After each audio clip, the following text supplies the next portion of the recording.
Ah, salut. Macron, il a dit qu'on était en guerre. Nous sommes en guerre. Non, cette fois-ci, c'est pas contre des Chinois, des Russes ou des Mexicains à moustache. Cette fois-ci, c'est contre un virus. Le Covid-19. C'est parti de Chine, et puis ça s'est propagé sur toute la planète. Les Chinois, ils ont appliqué un confinement total depuis janvier.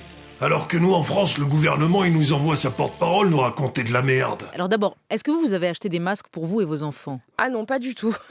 Non, Pas du tout. mais vous Il rigolez, n'y a pas de panique à avoir. On prend des mesures au fur et à mesure étayées scientifiquement. Et il ne faut pas avoir peur d'aller aux élections. C'est un très beau moment démocratique. Donc, il ne faut pas ne pas aller voter parce qu'on a peur du coronavirus. À voter. Y a plus de place dans les hôpitaux. On sait plus où mettre les malades. Et quand le personnel hospitalier y manifestait sa colère par rapport au manque de moyens, On travaille comme des robots, c'est-à-dire qu'on fait les tâches à la chaîne.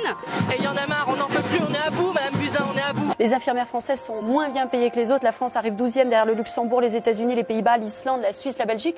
Et la réponse d'Agnès Buzyn, la ministre de la Santé, ça a été de détruire l'hôpital public avant de partir. Nous sommes en guerre.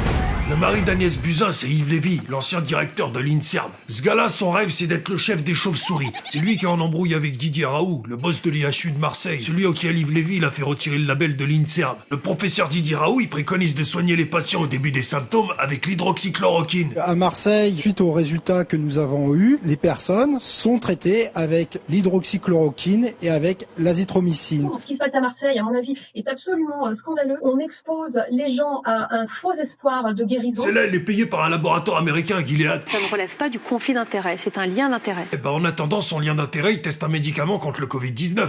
Il y a plus d'1 milliard de personnes qui ont mangé de la chloroquine. Donc si vous voulez vraiment chercher la toxicité des choses... Son traitement, il veut qu'on puisse le trouver chez Lidl. Mais lui, il dit que la chloroquine, c'est de la merde. On est 95% à dire qu'il n'y a pas de preuves formelles pour dire que l'hydroxychloroquine marche sur le SARS-CoV-2. Vous allez la prendre, ma chloroquine, bordel de merde! Maintenant, on demande aux gens de plus sortir de chez eux pour se protéger du Covid-19.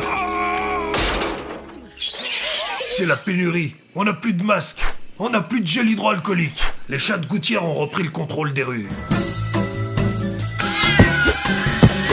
Il faut absolument faire quelque chose. Il y a jamais de liaison entre les deux, non ? C'est-à-dire que... Je vais choquer tout le monde en disant ça, mais la pleurniche permanente hospitalière... Les masques ne sont pas nécessaires pour tout le monde. Et vous savez quoi ? Moi, je sais pas utiliser un masque.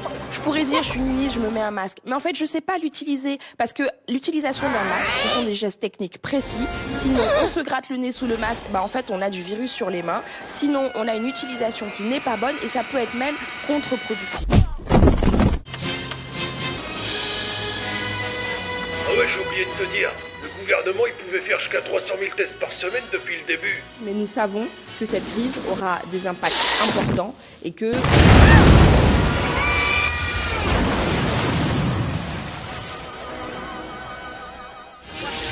Je veux, au-delà des désaccords, commencer par...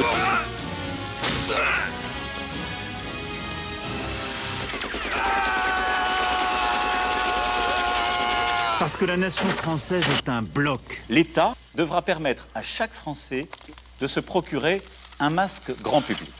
Le 11 mai, nous serons en capacité de tester toute personne présentant des symptômes.